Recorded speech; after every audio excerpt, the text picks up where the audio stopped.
Un brouillard ténu dérivait à travers les pelouses de banlieue, tel un voile délicat, dissimulant quelques mystères en dessous. John Peterson s'arrêta devant leur nouvelle demeure, une charmante maison aux volets d'un blanc immaculé, et à la pelouse parfaitement entretenue. L'air portait le parfum frais de l'herbe fraîchement coupée mêlé à autre chose, quelque chose de presque magique, la promesse d'un nouveau commencement. Il coupa le moteur et jeta un regard à Claire à ses côtés. Elle lui offrit un sourire, mais celui-ci semblait répéter comme si ses lèvres accomplissaient les gestes du bonheur tandis que ses yeux n'avaient pas encore tout à fait suivi. « Eh bien nous y voilà », dit John s'efforçant de garder un ton enjoué. « Notre nouveau départ. » Claire acquiesça légèrement, son regard fixé sur la vue à l'extérieur.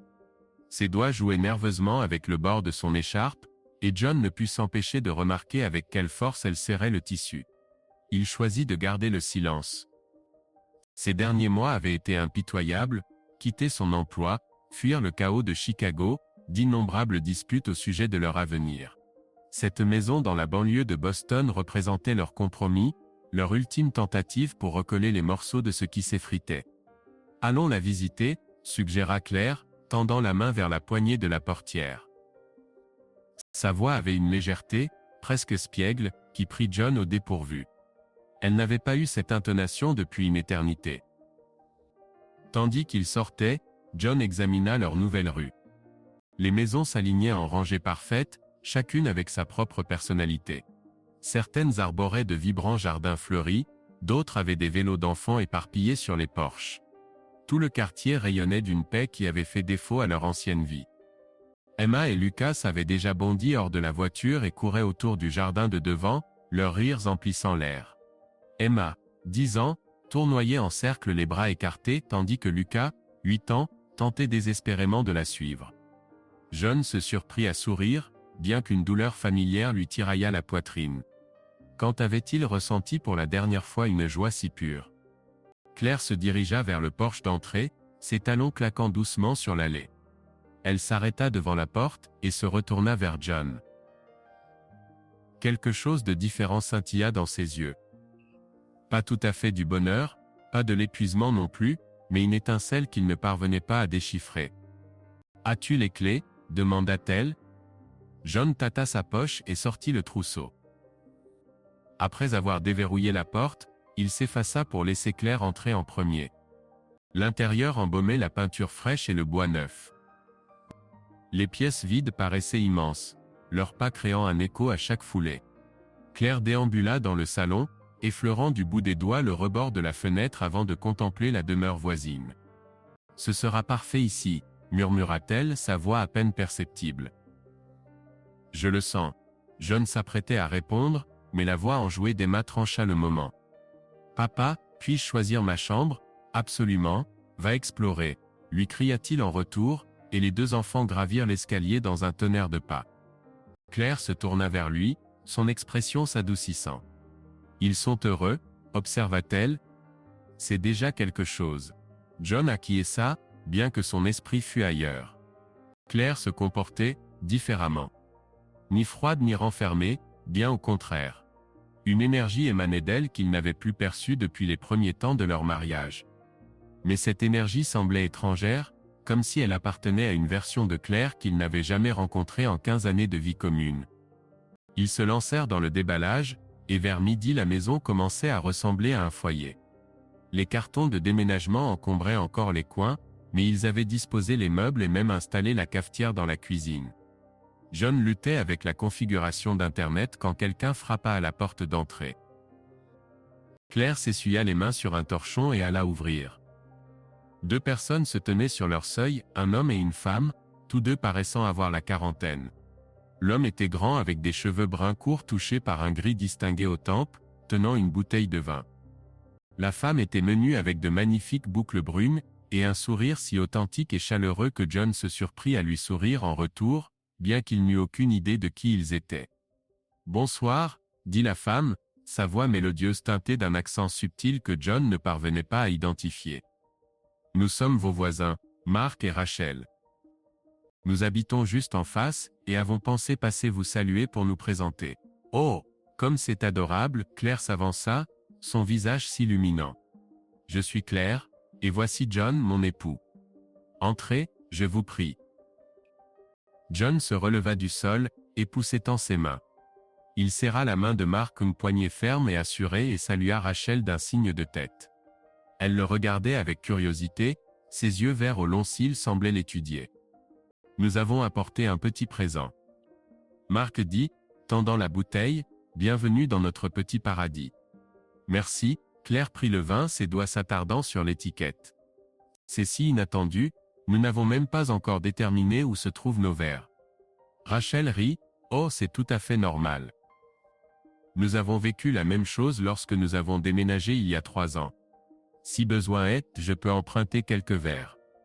Ils pénétrèrent dans le salon, et John remarqua combien Claire s'animait davantage encore.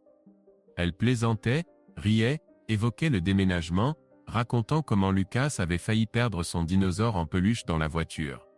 Mark et Rachel écoutaient avec attention, posaient des questions, et bientôt la conversation coulait avec aisance comme s'ils se connaissaient depuis des années. Mark s'avéra être avocat, exerçant dans le centre de Boston. Il s'exprimait avec calme et une légère ironie, mais dans son ton on percevait l'assurance d'un homme habitué à tout maîtriser. Rachel était artiste, et ses œuvres, selon Mark, ornaient plusieurs galeries locales. Elle parlait de ses toiles avec une telle passion que John se surprit à penser qu'il aimerait les contempler. « Que faites-vous dans la vie ?» demanda Mark en regardant John. John hésita.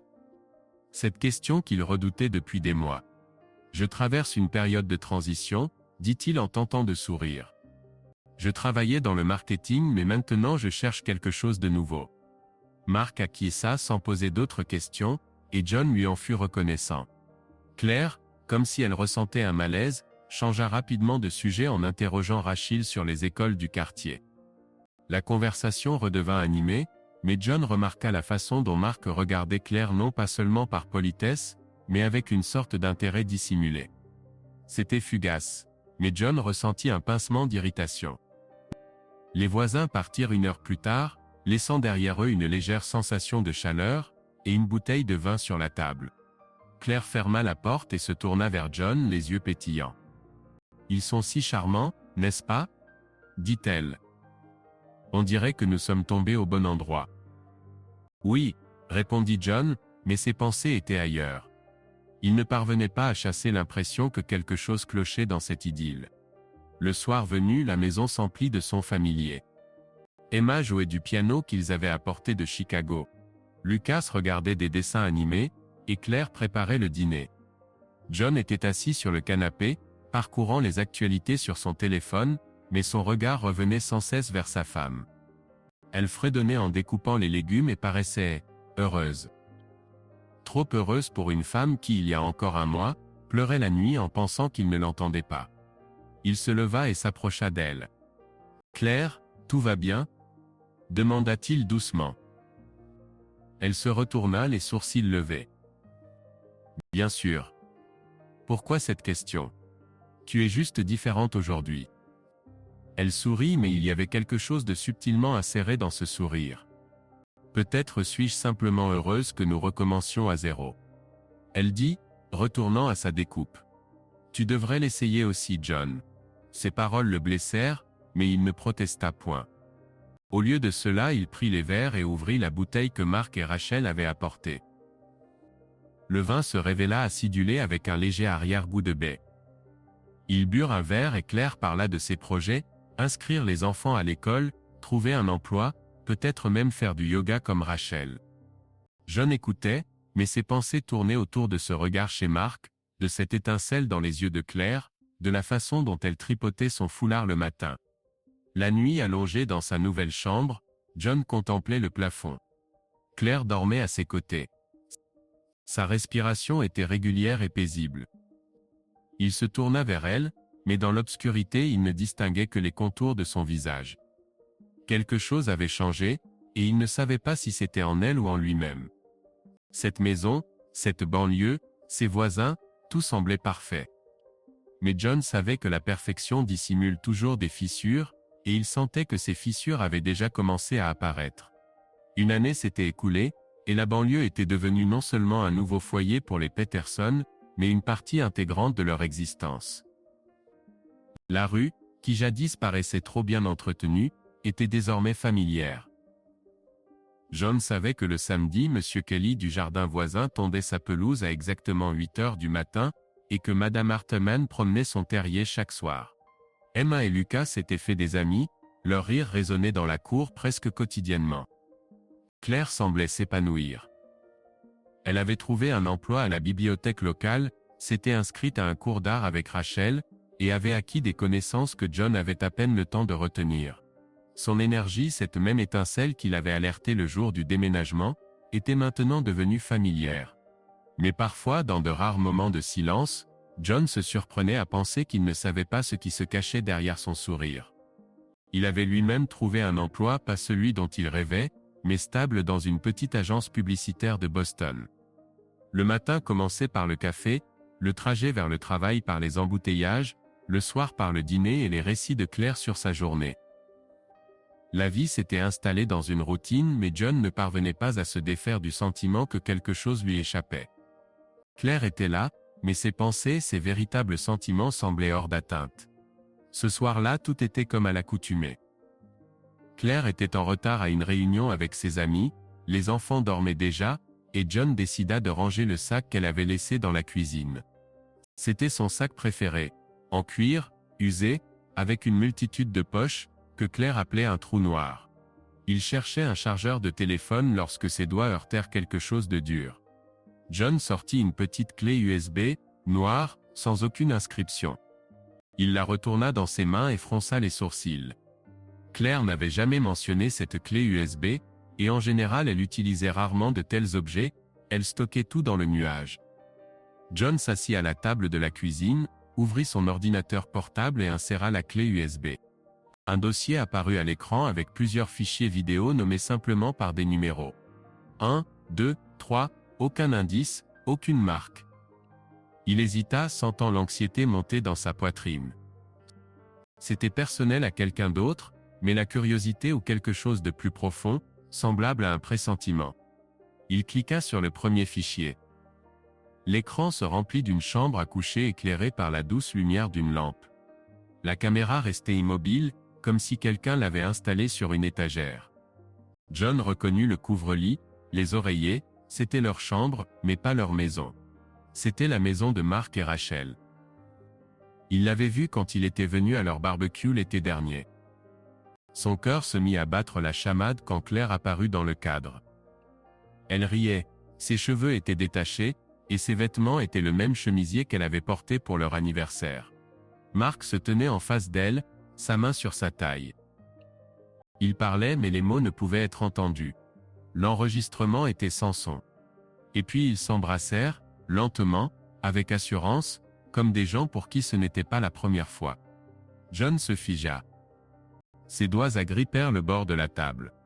Sa respiration devint lourde. Il voulait arrêter la vidéo, mais sa main ne lui obéissait pas. Les plans changèrent. Claire et Mark, leurs mouvements, leur proximité. Ce n'était pas seulement une trahison. C'était une scène filmée avec une sorte de précision froide, presque mise en scène. Quand la vidéo se termina, John resta assis à fixer l'écran noir.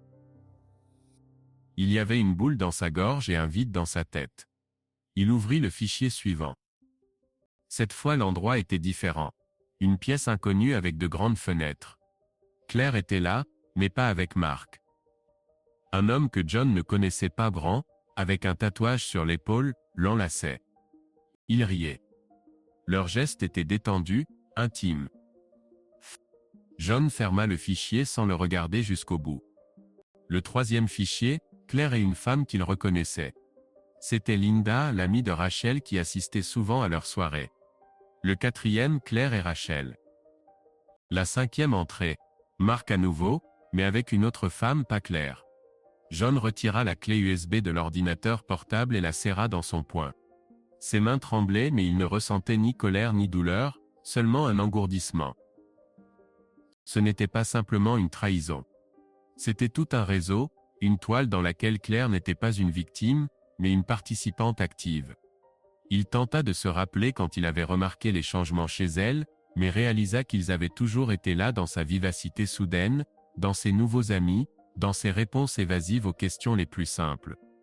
Il glissa la clé USB dans sa poche et referma l'ordinateur portable. Claire revint 1 heure plus tard. Ses joues rosies par l'air frais et ses yeux pétillants. Elle jeta son sac sur la chaise et embrassa John sur la joue. « Désolé, je suis en retard », dit-elle en ôtant son manteau. « Linda m'a parlé de son voyage en Italie, je l'ai écouté. » John acquiesça, son visage indéchiffrable. Il la regardait, tentant de voir la femme qu'il aimait, mais il ne voyait qu'une étrangère. Sa voix, ses mouvements, tout semblait étranger. Il voulait demander, il voulait crier, mais les mots restaient bloqués. Que pouvait-il dire? Comment entamer une conversation sur quelque chose qui détruisait tout ce qu'il considérait comme sa vie? Fatiguée, demanda Claire remarquant son silence. Elle s'approcha. Sa main toucha son épaule. « Ça va? » « Oui, répondit-il. Sa voix lisse, presque mécanique. « C'est juste une longue journée. » Elle sourit, et dans ce sourire, John vit ce qu'il avait auparavant pris pour de la chaleur. Maintenant cela lui semblait un masque derrière lequel se cachait quelque chose d'incompréhensible. Claire alla dans la salle de bain, et il resta assis, serrant la clé USB dans sa poche. Il ne savait pas quoi faire ensuite. Devait-il lui dire? Partir? Faire semblant de ne rien savoir? Chaque décision semblait être un piège. Il ne dormit pas cette nuit-là. Claire était allongée à côté de lui.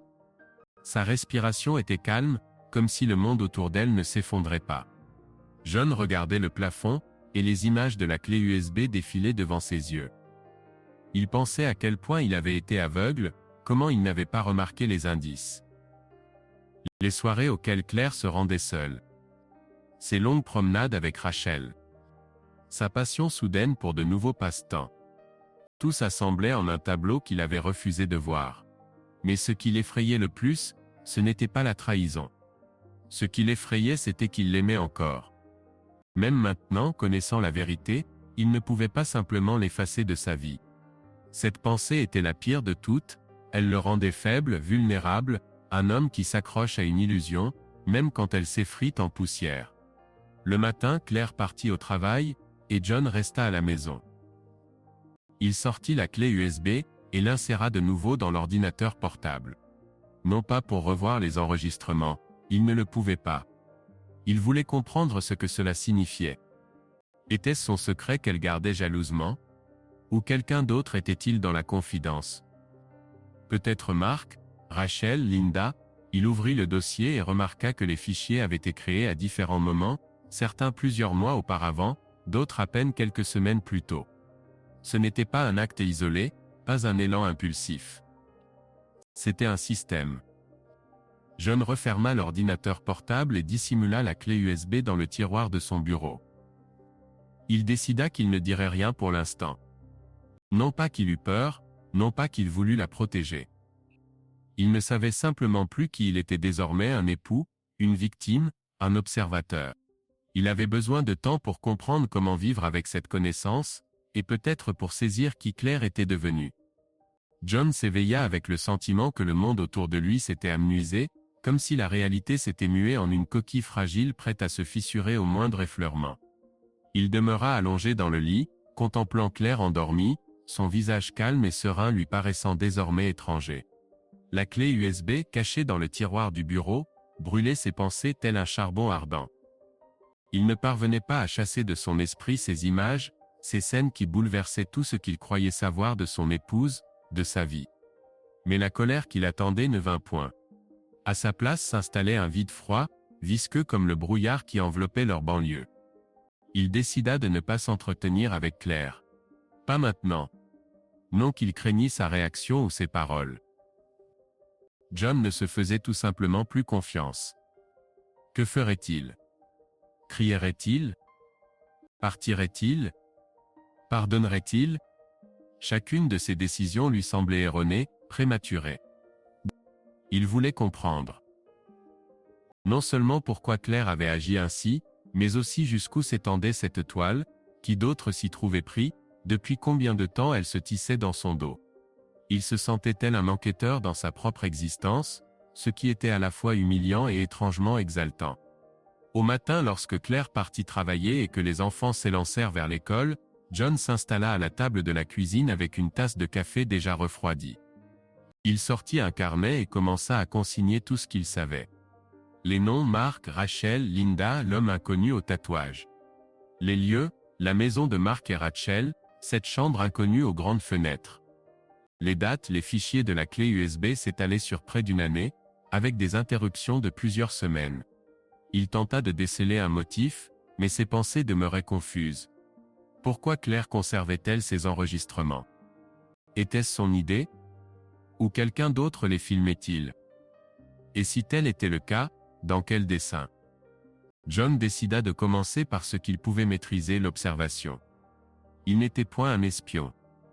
Il ne savait pas comment épier les gens, mais son instinct lui soufflait que les réponses ne résidaient point dans les conversations mais dans ce que Claire et son entourage accomplissaient lorsqu'ils se croyaient à l'abri des regards. Il commença modestement, se mit à surveiller son emploi du temps de plus près. Claire était toujours organisée. Ses journées étaient planifiées. Travail à la bibliothèque de 9h à 15h, cours de peinture les mardis et jeudis, rencontres avec des amis les vendredis. Mais désormais John remarquait des lacunes, des heures où elle rentrait plus tard que promis, ou partait pour affaires sans préciser sa destination. La première étape fut de surveiller la demeure de Mark et Rachel. John choisit le soir où Claire était partie à une réunion de club de lecture. Il savait que cela pouvait être un mensonge, mais il ne l'arrêta point. Au lieu de cela, il attendit qu'elle partît et quitta la maison, revêtant une veste sombre et une casquette. Il se sentait ridicule, tel le héros d'un thriller de pacotille, mais il était trop tard pour reculer. Il traversa la rue, et s'arrêta près d'un grand cèdre qui poussait face à la maison des voisins. De là il avait vu sur leur porche et les fenêtres du salon partiellement masquées par des rideaux. Les lumières étaient allumées chez Mark et Rachel, mais rien d'extraordinaire ne se passait. John attendit, son souffle se mêlant à l'air frais. Une demi-heure plus tard, il vit une voiture s'arrêter. Non pas Claire mais Linda. Elle sortit tenant une bouteille de vin et pénétra dans la maison sans sonner. La porte s'ouvrit comme si quelqu'un l'avait attendue. John se tendit. Linda figurait dans l'une des séquences. Sa présence ici, chez Mark et Rachel, ne pouvait être fortuite. Il sortit son téléphone et prit quelques clichés, tâchant de ne point attirer l'attention. Une heure plus tard, une autre voiture s'arrêta, et John reconnut le conducteur, le même homme tatoué qu'il avait vu sur la clé USB. L'homme pénétra dans la demeure avec autant d'assurance que Linda. John sentit son cœur s'accélérer. Ce n'était point simplement une réunion de voisins. C'était quelque chose de planifié et d'organisé. Mais où était Claire? Il rentra chez lui lorsque ses pieds commencèrent à geler et vérifia le téléphone de Claire grâce à l'application qu'ils avaient installée pour les enfants. Elle n'avait point désactivé la géolocalisation, et John vit que son téléphone se trouvait dans le centre de Boston, dans le quartier où se situait ce bar branché qu'elle avait mentionné jadis. Ce n'était point un club de lecture. Il s'assit sur le canapé, serrant son téléphone, et tenta de respirer calmement. Claire avait menti, cela était prévisible. La question était jusqu'où était-elle allée? Le lendemain, John se mit à suivre Mark. Cela s'avéra plus ardu que prévu. Mark travaillait au centre-ville, et John ne pouvait simplement abandonner son emploi pour se livrer à l'espionnage. Mais il remarqua que Mark s'attardait souvent au bureau tard le soir, tandis que Rachel, au contraire, quittait rarement le foyer après 18 heures. John décida d'exploiter cette circonstance.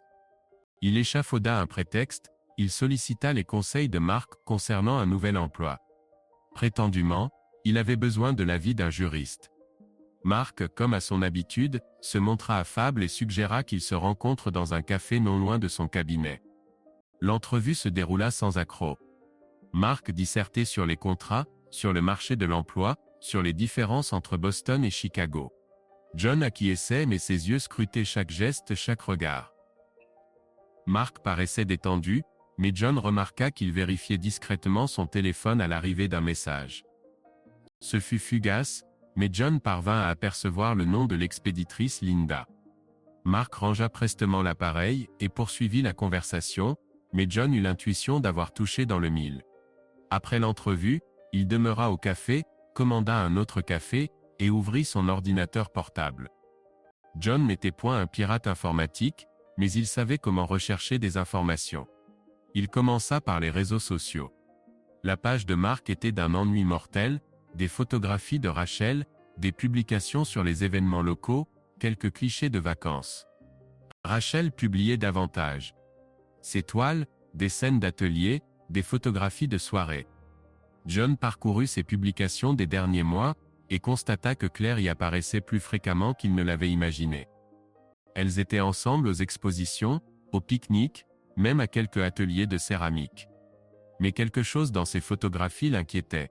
Non les images elles-mêmes, mais les commentaires. Linda, Mark et d'autres connaissances laissaient des émoticônes et des plaisanteries qui semblaient innocentes, mais désormais, après la clé USB, elles ressemblaient à un code, à des allusions à quelque chose de dissimulé. John se rendit sur la page de Linda. Elle était moins active, mais ses photographies étaient plus audacieuses. Soirée, cocktail, clichés en tenue suggestive. Sur l'une d'elles, elle se tenait aux côtés d'un homme tatoué, et John sentit ses doigts se crisper en point. Il sauvegardera la photographie et poursuivit ses recherches. 1 heure plus tard, il découvrit le profil de cet homme, il se nommait Nathan. Il était entraîneur dans une salle de sport locale. Rien d'inhabituel, mais John remarqua que Nathan aimait fréquemment les publications de Claire, Rachel et Linda. Ce n'était point une coïncidence fortuite. Ils faisaient tous partie du même cercle. John passa les jours suivants dans l'expectative. Il surveillait Claire mais avec circonspection, afin qu'elle ne devine point soupçonneuse. Il remarquait les petits détails, la façon dont elle consultait son téléphone quand elle pensait qu'il ne regardait pas, comment son sourire se faisait un peu plus acéré lorsqu'il s'enquérait de ses projets, comment elle évitait de parler de Mark et Rachel, bien qu'elle les mentionnât constamment auparavant. Il surveillait également la demeure de son voisin, prenant note des allées et venues. Nathan s'y rendit 2 fois en une semaine, Linda 3 fois. Un jour il aperçut Rachel et Claire quittant la maison ensemble, riant aux éclats, leurs mains s'attardant l'une contre l'autre plus longtemps que nécessaire. John commença à soupçonner qu'il ne s'agissait pas simplement d'une affaire d'adultère. La clé USB, les enregistrements, leur quantité et leur qualité, tout cela pointait vers quelque chose de plus profond. Il se souvenait que Mark avait un jour mentionné qu'il s'adonnait à quelque chose d'inhabituel, en dehors de l'exercice du droit. Cela avait semblé être une plaisanterie à l'époque, mais désormais John n'en était plus certain. S'agissait-il d'une sorte de réseau, de cercle, ou de quelque chose d'encore plus sombre? Il l'ignorait, mais sentait que les réponses étaient proches. Un soir, lorsque Claire partit pour une autre rencontre, John prit sa décision. Il saisit une lampe de poche, revêtit des vêtements sombres, et se dirigea vers la demeure de Mark et Rachel. Il savait qu'ils n'étaient pas chez eux, les ayant vus partir 1 heure auparavant. La rue était silencieuse, seuls les aboiements lointains d'un chien brisaient le calme. John contourna l'arrière de la maison, où se trouvait un petit jardin séparé par une clôture basse. Il n'avait nullement l'intention de s'introduire par effraction, mais souhaitait voir s'il y avait quelque chose qui pourrait fournir un indice. Il faisait sombre dans le jardin, mais John remarqua que la fenêtre du sous-sol était légèrement entr'ouverte. Il s'accroupit et dirigea sa lampe de poche. À l'intérieur se trouvaient des cartons et un vieux canapé, mais rien de suspect. Il s'apprêtait à partir quand un rayon de lumière tomba sur quelque chose de métallique. C'était une caméra, petite, professionnelle, avec un objectif dirigé vers le canapé. John se figea. Son cœur battait si fort qu'il craignait d'être entendu. Ce n'était pas une découverte fortuite. Une caméra comme celle qui avait filmé les vidéos de la clé USB. Il ne toucha à rien, mais prit quelques photographies avec son téléphone. Lorsqu'il rentra chez lui, ses mains tremblaient. Il s'assit à la table, ouvrit son ordinateur portable, et commença à chercher des informations sur les caméras, comment elles pouvaient être liées aux enregistrements. Il n'était pas un expert, mais il trouva des forums où de tels dispositifs étaient discutés. Ils étaient utilisés pour des filmages clandestins, pour la diffusion, parfois pour le chantage. Cette pensée le frappa comme la foudre, le chantage, ou quelque chose d'autre encore. John referma son ordinateur portable et rangea son téléphone. Il savait qu'il ne pouvait plus se contenter d'observer. Il devait décider de la marche à suivre. Une confrontation avec Claire était inévitable, mais il voulait s'y préparer. Il voulait tout savoir, qui d'autre était impliqué, jusqu'où cela était allé, pourquoi son épouse, la femme qu'il aimait, en était devenue partie prenante. Mais pour l'heure il demeurait silencieux, rassemblant les pièces du puzzle, qui s'assombrissaient chaque jour davantage. John était assis dans la pénombre du salon, la lumière de la lampe de table n'arrachant à l'obscurité que ses mains, crispées sur une tasse de café froid. Dehors la banlieue dormait. Son silence semblait trompeur, tel un masque dissimulant une tempête. Les derniers jours s'étaient fondus en une série interminable de veilles nocturnes, de recherches de notes qu'il cachait dans une vieille boîte à chaussures. La clé USB, la caméra dans le sous-sol de Mark et Rachel, les visages sur les photographies, tout cela n'était que la partie émergée de l'iceberg. Et John se sentait sombrer dans des eaux trop profondes et glaciales pour en ressortir indemne. Mais il ne pouvait plus s'arrêter.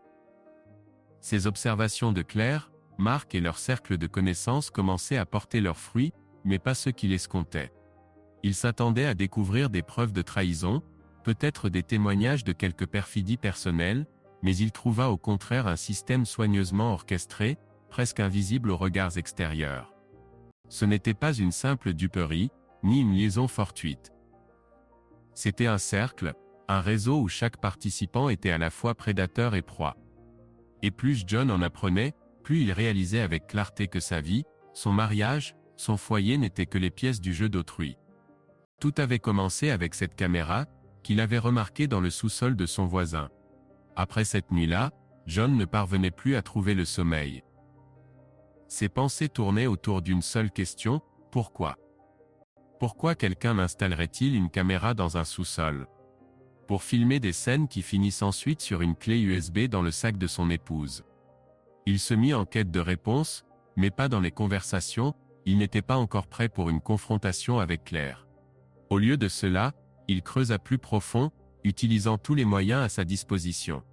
Internet, observation, même des interrogations prudentes auprès de connaissances.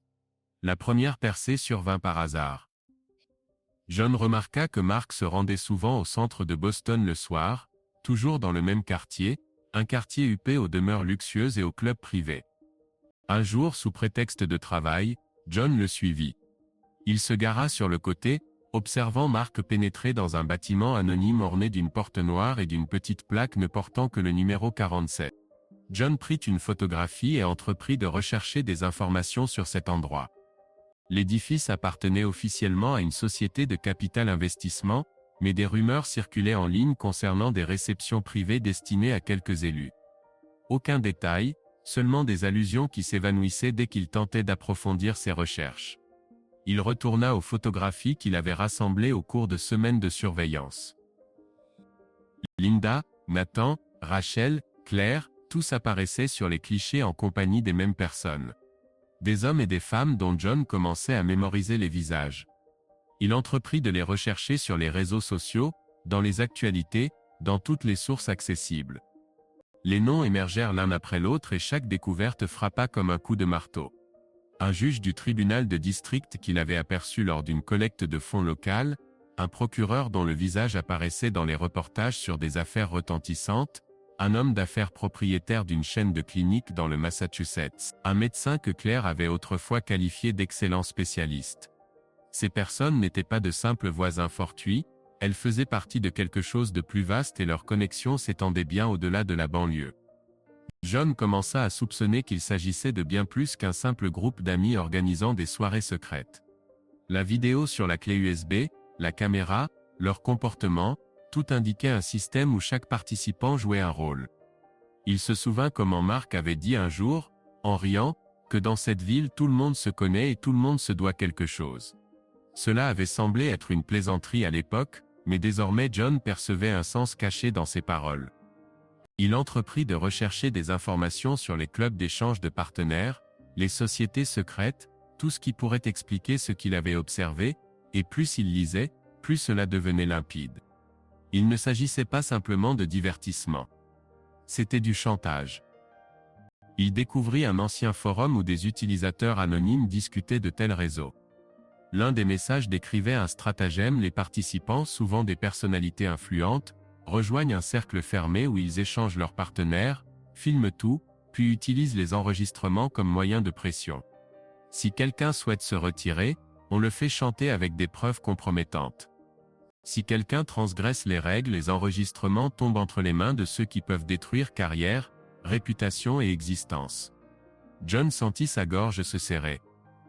Claire en faisait partie, non seulement comme participante, mais à en juger par le nombre de vidéos et les liens actifs. Il commença à vérifier son téléphone pendant qu'elle dormait. C'était vil, mais John ne songeait plus à la moralité. Il découvrit une correspondance avec Mark, Linda, Nathan et d'autres. Les messages étaient brefs, souvent chiffrés: rendez-vous au 47, apportez le vôtre, n'oubliez pas les règles. Aucun indice évident, mais John savait de quoi il s'agissait. Il remarqua également que Claire envoyait souvent des fichiers par le biais d'une application sécurisée qu'il ne parvenait pas à ouvrir. Cela ne fit que confirmer ses soupçons. Les enregistrements n'étaient pas seulement stockés, ils étaient distribués.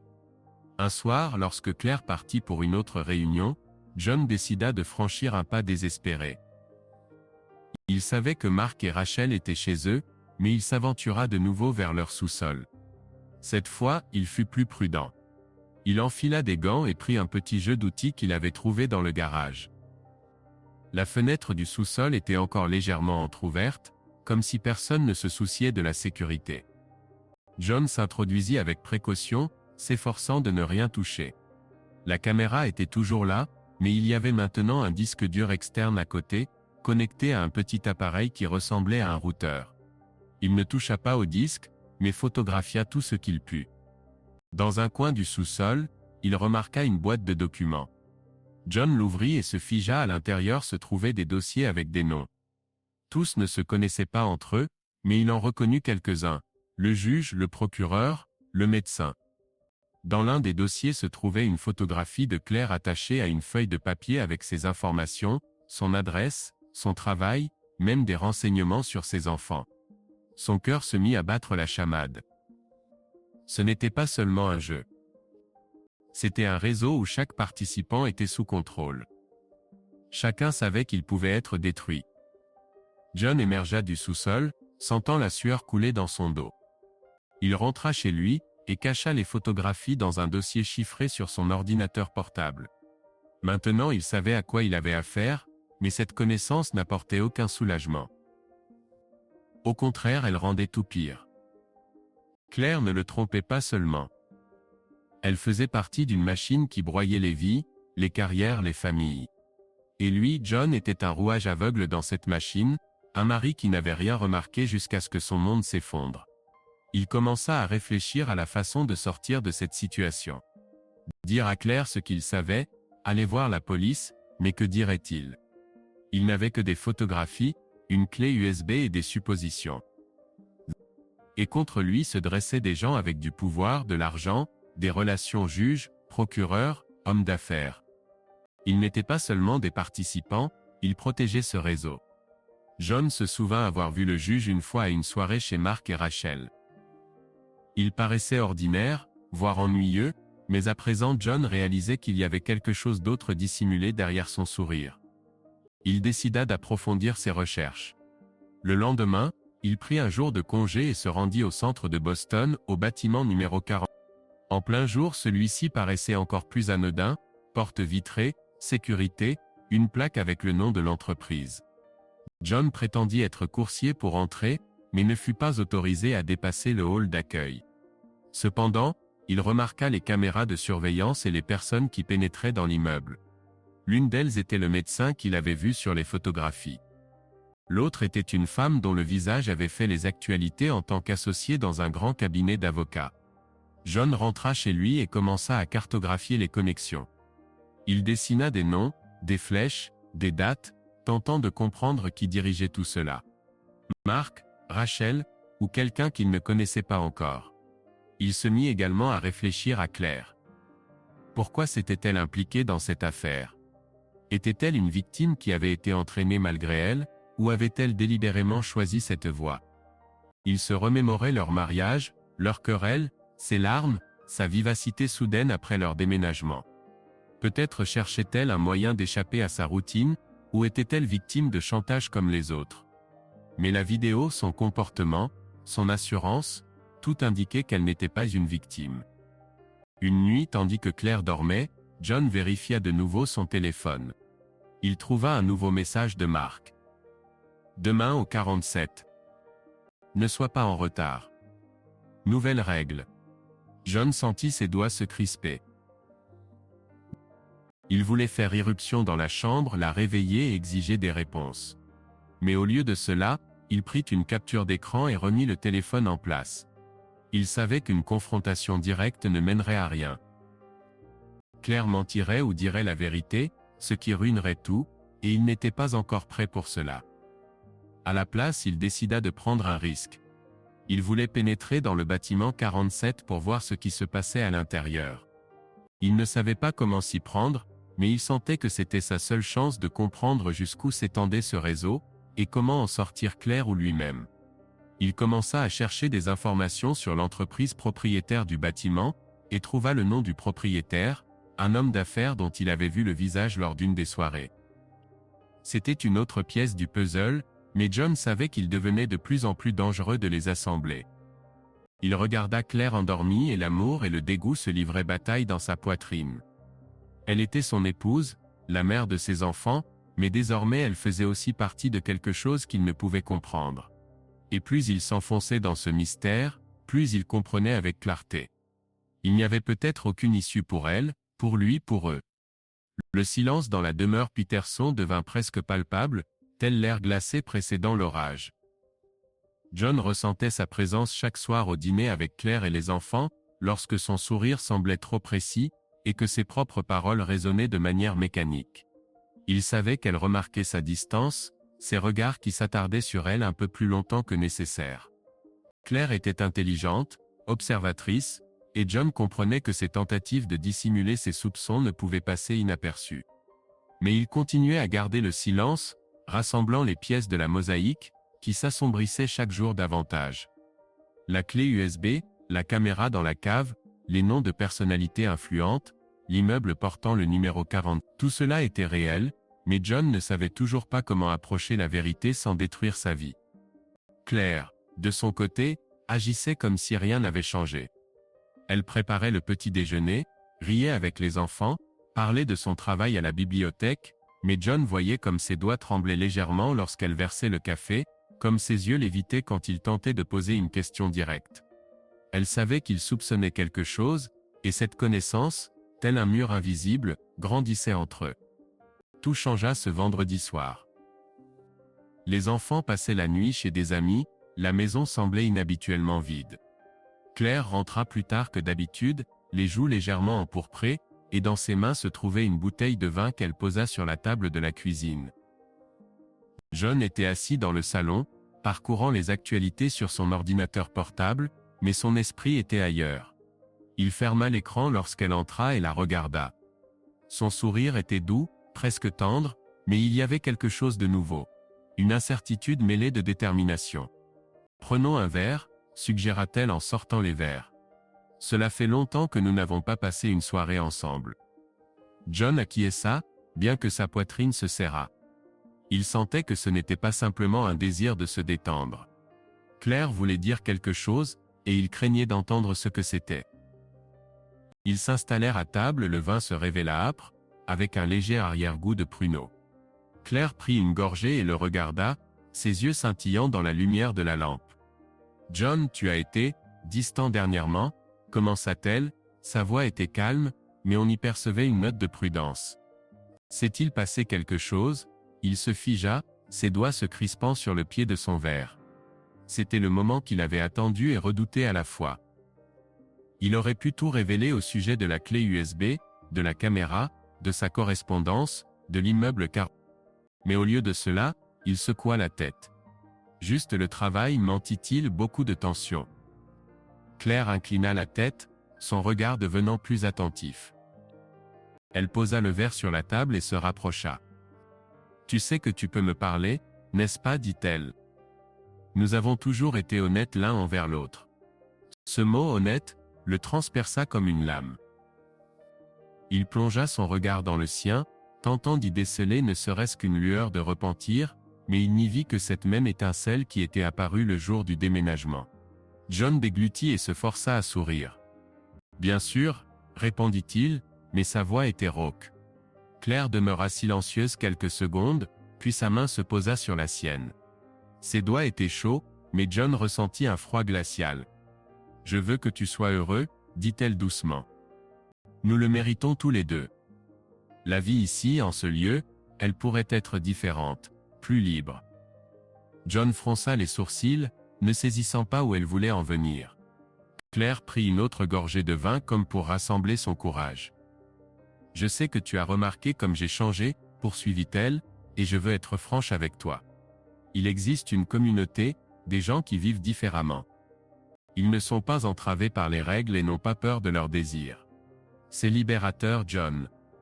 C'est comme respirer profondément après des années en cage. » Son cœur se mit à battre la chamade. Elle parlait du cercle.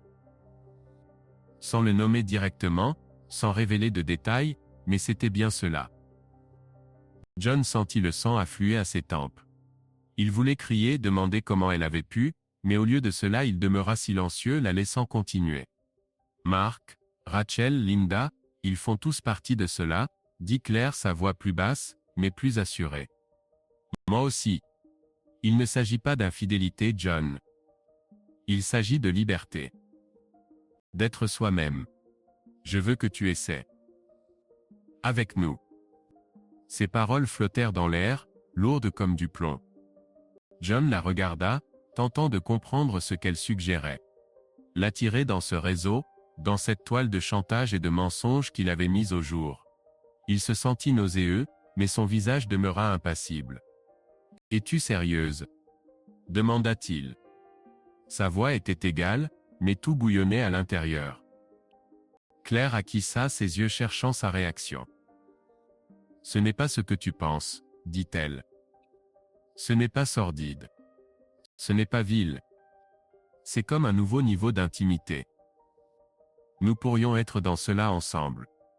Complètement ouverts l'un à l'autre. » John repoussa son verre, ses mains tremblant. Il vit comment elle le regardait avec espoir, avec une légère crainte, mais sans la moindre trace de culpabilité. Elle croyait en ses paroles, ou du moins souhaitait-elle y croire. « Claire, » commença-t-il en s'efforçant de maîtriser sa voix. « Comprends-tu ce que tu m'offres? Veux-tu que je me joigne à vos assemblées? Que fais-tu dans mon dos? » Son visage trembla, mais elle se ressaisit rapidement. « Ce n'est point dans ton dos, » répliqua-t-elle. « Je veux que tu en fasses partie. Je ne veux point de secrets. Des secrets. » Il ne put retenir un rire amer. « Tu as conservé cette clé avec l'enregistrement, Claire. Avec toi, avec Mark, avec d'autres, ne sont ce point-là des secrets? » Ses yeux s'écarquillèrent, et l'espace d'un instant John y décela la panique. Elle ne s'attendait point à ce qu'il sût. Mais Claire se reprit promptement. Sa voix se raffermit. « As-tu fouillé dans mes affaires ?» demanda-t-elle, mais nulle rancœur ne perçait dans son ton, seulement une froide lucidité. « J'ai découvert la vérité, » répondit-il. « Et j'en sais plus que tu ne le penses.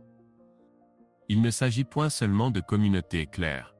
C'est du chantage, des juges, des procureurs, des hommes d'affaires, ils sont tous dans le coup, et vous filmez tout pour vous tenir mutuellement en laisse. » Claire demeura silencieuse. Son visage blêmit. Elle le regardait comme si elle le voyait pour la première fois, et John réalisa qu'il l'avait blessée. Mais il ne s'arrêta point. « Tu t'es engagé dans cette voie, dit-il, et maintenant tu veux m'y entraîner pour que je devienne semblable à vous? Comment sont-ils? » Tu ne comprends point, l'interrompit-elle, sa voix tremblante. Ce n'est point du chantage. C'est de la protection. Nous sommes tous égaux. Nul ne peut partir car chacun connaît les secrets de l'autre. Cela nous libère, John. Personne ne jugera. Personne ne trahira. Libre se leva-t-il. Sa voix s'éleva. C'est une cage claire. Ne vois-tu point? Ils te tiennent en laisse. Et tu veux que je porte le même collier? Claire se leva également. Ses yeux flamboyaient. Te crois-tu meilleur? Dit-elle. Tu vis dans ton petit monde où tout devrait être parfait. Mais la vie n'est point ainsi, John. Je suis las de feindre. Je veux vivre, non point exister. Leur querelle fut interrompue par des coups frappés à la porte. John se figea, son regard se portant vers la fenêtre. Mark se tenait sur le perron. Sa silhouette se découpait nettement dans la lumière du réverbère. Claire regarda John, son visage s'adoucissant, mais la détermination y demeurait. Je l'ai appelé, dit-elle doucement. Je pensais qu'il pourrait aider à expliquer. John sentit ses poings se serrer. Il ne voulait point voir Mark, ne voulait point entendre sa voix, mais Claire était déjà partie ouvrir la porte. Mark entra, son visage était serein, mais ses yeux demeuraient vigilants comme ceux d'un prédateur jaugeant sa proie. John, dit-il en tendant la main, que John ignora. Claire m'a fait part de votre entretien. J'ai pensé qu'il convenait d'éclaircir les choses. Éclaircir quoi? John s'avança, sa voix basse et menaçante. Pourquoi partagez-vous la couche de mon épouse? Pourquoi vous livrez-vous tous à ces enregistrements et vous faites-vous chanter mutuellement? Mark ne broncha point. Il sourit mais nulle chaleur n'habitait ce sourire. Vous avez vu davantage que vous n'auriez dû, dit-il. Et cela constitue un problème, John. Les gens de notre cercle n'apprécient guère qu'on fourre son nez dans les affaires d'autrui. Ce sont mes affaires, rétorqua John avec véhémence. Voici mon épouse, ma vie. Mark acquiesça comme s'il approuvait, mais son ton se durcit. Vous avez déjà trop vu, dit-il. Et vous avez le choix. Rejoignez-nous, devenez partie prenante, ou les conséquences seront désagréables. Pour vous, pour Claire, pour vos enfants. La menace planait dans l'air, pesante comme un coup. John regarda Claire, mais elle détourna les yeux. Son silence était plus éloquent que les mots. Elle savait que Mark dirait cela. Elle le savait et l'avait néanmoins appelé. Sortez de ma demeure, dit John, sa voix calme mais résonnant d'acier. Mark haussa les épaules, mais ses yeux ne quittèrent jamais John. Réfléchissez-y, dit-il, vous n'avez guère de temps. Quand la porte se referma derrière lui, John se tourna vers Claire. Elle se tenait les bras croisés, son visage indéchiffrable. Avez-vous entendu ces paroles? Demanda John. Est-ce là ce que vous souhaitiez? M'intimider? Je voulais que vous compreniez, répondit-elle. Ce n'est point un jeu, John. C'est désormais notre existence. Et vous êtes soit avec nous, soit, elle n'acheva point, mais John saisit le sens de ses paroles. Il se détourna et gagna la chambre, la laissant seule. Cette nuit-là, le sommeil le fuit. Ses pensées tournoyaient autour d'une seule chose, comment s'extirper de ce piège sans tout perdre. Mais à chaque heure qui s'écoulait, il réalisait qu'il n'y avait peut-être aucune issue. Le mardi matin débuta par des coups secs frappés à la porte. John, encore meurtri par cette nuit blanche, descendit l'escalier. Ses pas résonnaient bruyamment dans la demeure vide. Claire était partie travailler. Les enfants étaient à l'école, et il demeurait seul avec des pensées qui le brûlaient comme un fer rouge. Les coups se répétèrent, insistants, presque menaçants. John ouvrit la porte et aperçut deux agents de police, un homme aux yeux fatigués, et une femme dont le visage était aussi impénétrable qu'un masque. John Peterson? Demanda l'homme, sa voix égale mais chargée de gravité. John acquiesça, la gorge sèche. Il ne savait pas à quoi s'attendre, mais son instinct lui soufflait que cette visite dépassait le cadre d'une simple courtoisie. Nous devons vous poser quelques questions, poursuivit la femme, sa main reposant sur le dossier qu'elle tenait. Puis-je entrer? John recula pour les laisser pénétrer dans le salon. Ils s'installèrent et la femme ouvrit le dossier, en tirant une photographie. C'était une jeune femme aux cheveux sombres. Son visage était couvert d'ecchymoses. Sa lèvre était fendue. John fronça les sourcils, ne comprenant pas qui elle était, ni pourquoi sa photo se trouvait entre les mains de la police. « Connaissez-vous cette femme » demanda l'homme. « Elle s'appelle Sarah Mills. » John secoua la tête, son cœur battant plus fort. Le nom lui était inconnu, le visage également. Mais quelque chose dans leur regard, dans la façon dont il l'observait, le mit sur ses gardes. « Non, » répondit-il. « Je ne l'ai jamais vu. » Les policiers échangèrent un regard. La femme rapprocha la photographie. « Elle prétend que vous l'avez agressée, » dit-elle. « Vendredi dernier, vers 10 heures du soir. Elle affirme que vous étiez dans un bar du centre-ville de Boston, que vous avez eu une altercation, et que vous l'avez frappée. » John sentit l'air quitter ses poumons. Vendredi, il était seul chez lui après une dispute avec Claire et la visite de Mark. Il n'était pas sorti, n'était pas allé au bar, ne connaissait aucune Sarah Mills. Mais les paroles des policiers résonnaient comme un verdict. « C'est une erreur, » dit-il, s'efforçant de garder une voix calme. « Je n'étais pas au bar, j'étais chez moi. »« Avez-vous des témoins ?» demanda l'homme, son ton presque compatissant, mais ses yeux demeuraient froids. John ouvrit la bouche, mais resta silencieux. Il n'y avait aucun témoin. Claire était rentrée tard. Les enfants étaient chez des amis. Il était seul, et cela le rendait vulnérable. Il secoua la tête, sentant le sol se dérober sous ses pieds. « Nous vérifierons votre version, » dit la femme en refermant le dossier. Mais Sarah a porté plainte. « C'est une accusation grave, monsieur Peterson. Nous vous recontacterons. » Ils partirent laissant derrière eux un silence qui semblait plus assourdissant que n'importe quel bruit. John demeura au milieu du salon, les mains tremblantes. Ce n'était pas qu'une simple visite de police. C'était un piège, et il savait qu'il avait tendu. Mark, le club, il ne plaisantait pas quand ils avaient menacé de conséquences. Il se rappela les paroles de Mark « Tu as trop vu ». Maintenant il frappait là où il était vulnérable, sa réputation, sa vie. John s'assit sur le canapé, ses pensées s'emballant. Sarah Mills. Qui était-elle? Pourquoi mentait-elle? Il ouvrit son ordinateur portable et commença à rechercher son nom sur Internet. Une demi-heure plus tard, il découvrit son profil sur un réseau social, une jeune femme d'environ 30 ans, travaillant comme administratrice dans l'une des galeries de Boston. Son visage n'évoquait aucune réminiscence, mais John remarqua qu'elle était amie avec Rachel. Cela ne pouvait être une coïncidence. Il sauvegarda ses photographies et entreprit de chercher des connexions, mais plus il creusait, plus il réalisait que tout cela était orchestré. Sarah faisait partie de leur réseau, un pion qu'ils utilisaient pour l'acculer. Claire rentra au foyer dans la soirée. Son visage trahissait la fatigue, mais elle sourit en apercevant John. Il la contempla, tentant de discerner si elle était au fait de ce qui se tramait.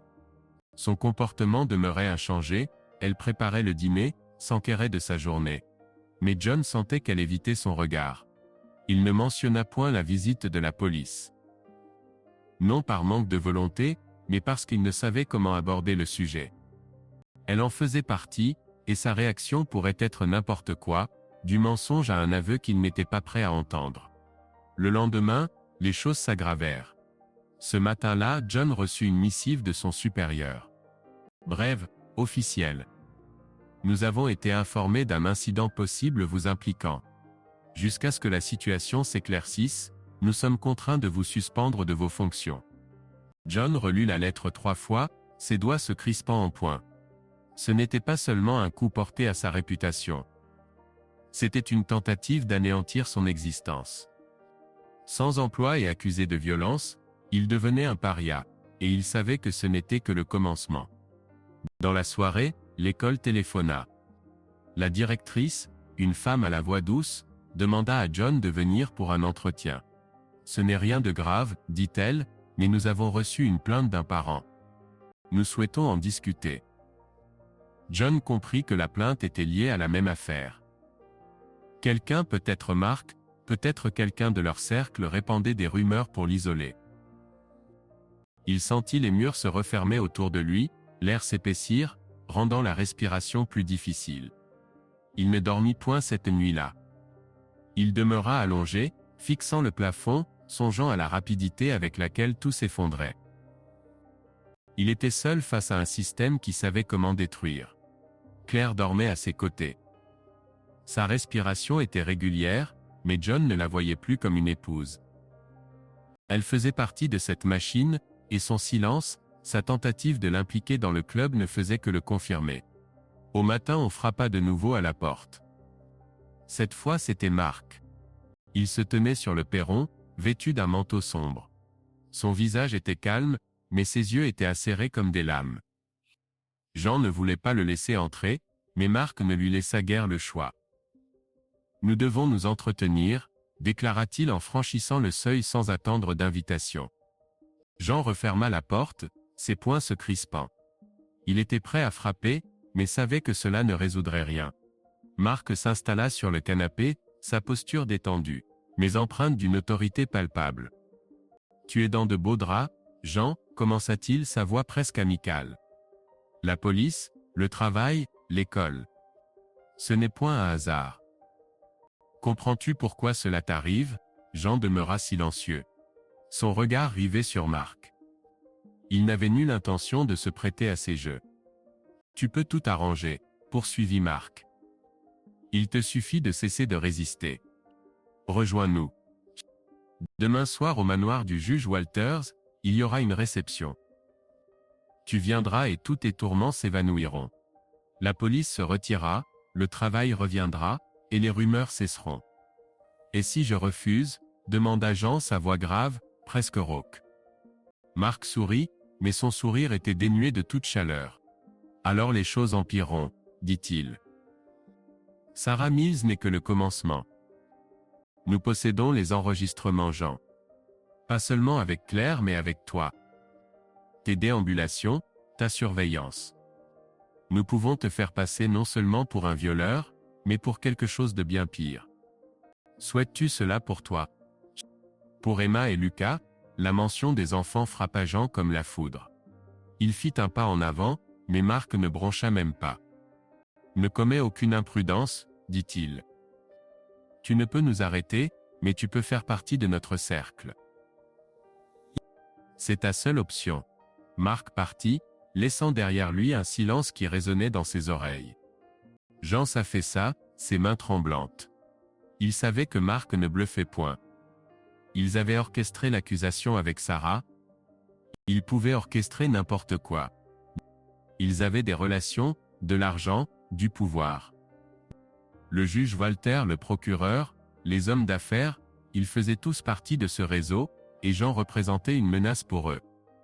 Mais pas assez importante pour le détruire. Il voulait sa soumission. Fin de la première partie.